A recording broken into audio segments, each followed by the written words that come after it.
The Panasonic AF100 features a 4/3 image sensor, micro 4/3 interchangeable lens mount, Full HD progressive recording, built-in ND filters, XLR audio inputs, dual memory card slot for relay recording, and much more. In this video, we will cover the basics of the memory cards and the lens. At the end of the video, you'll learn how you can test your knowledge. Here we go. Remove the body cap by twisting counterclockwise. The lens mount will have some copper contacts that need to line up with the contacts on the lens. In order to do that, line up the two red dots, one on the lens and one on the body. Carefully move the lens forward and twist. Once you hear that click, you'll know it's on correctly. Remove the lens cap and the hood. If you want the hood back on, simply twist it in. When removing the body cap, you are momentarily exposing the camera sensor to light. Too much light can damage the sensor. As an extra precautionary measure, you can use the camera's built-in ND filter prior to removing the lens cap. You simply twist the knob to setting 4, which is the darkest setting. This will help in reducing the amount of light. Besides setting the ND filter, carefully hold the camera in a slightly downward angle when you are removing or placing a lens. This will help prevent dust from coming in contact with the sensor. To remove a lens, you must first press and hold the lens detachment button found to the right. Once you have removed the lens, quickly put back the body cap.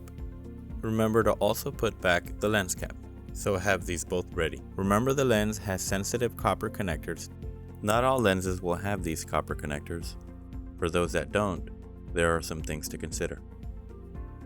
One example is this lens here. You'll notice it does not have any copper connectors. This means it will be limited in some of its functionality. Those limitations are mainly in what the lens is able to communicate to the camera. When swapping out lenses, make sure you first turn the camera off. Protect the lens by putting the front lens cap on. Then, as before, press the lens detachment button. Rotate the lens counterclockwise. Be sure to also protect the rear of the lens by putting the rear lens cap on. Now you're ready to mount the other lens. This new lens has a marker on the inside. This particular lens has a marker on the outside. This lens has a marker on the inside. Take note of where the marker is, and just like before, carefully align them, move forward, and rotate clockwise. Till now, you may notice the process seems roughly the same. However, once you turn the camera on, you may notice something different. I happen to have it on the proper setting, and so you're able to see the image on the LCD. But if you were to go to the menu and then go down to Other Functions and go to Lens Check, if you had Lens Check on, you would not see an image. When using a lens that does not have those connections, make sure that you have Lens Check off. Then it will function properly. To access the memory cards on the camera, first lift the eyepiece, then slide the gray tab to the right. The door opens downward. The memory cards are spring-loaded. Push in and they pop out. The copper contacts on the memory card should be facing downward and toward the camera. You'll hear a click when you close the door. If the camera is on with no memory card, you will see a flashing red card with a slash through it. When you open the door, you will see this message, and once you enter a card, it will turn green like this. To format your card, go to Card Functions, then Card Format. Select the appropriate card slot, and then it'll give you a warning. Make sure you are only formatting a card that you've already verified has no footage that you need. Even if you've formatted on a computer, it's always best to format on camera. If your SD card is write protected, you won't be able to format it. Besides this message, you will also see a P on the card that's protected. Having an SD card that's write protected means that the lock switch on your memory card is set down.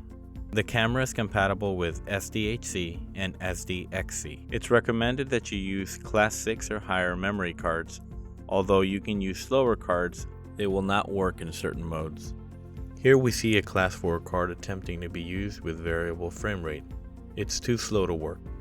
You have to turn variable frame rate off, then it will work, although the F here indicates the card is full. To switch between cards, press the slot select button. The memory card you can record to is indicated by the orange access lamp. Here you find the card you record to is indicated in green.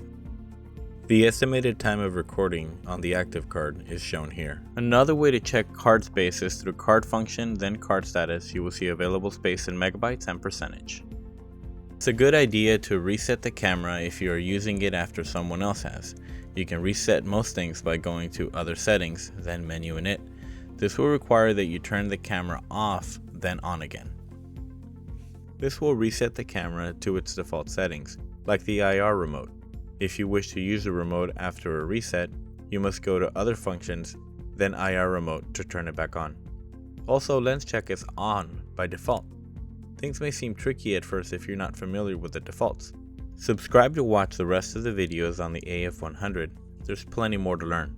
To test your knowledge of what you've learned so far, take the free quiz at cmsidekick.com/AF100.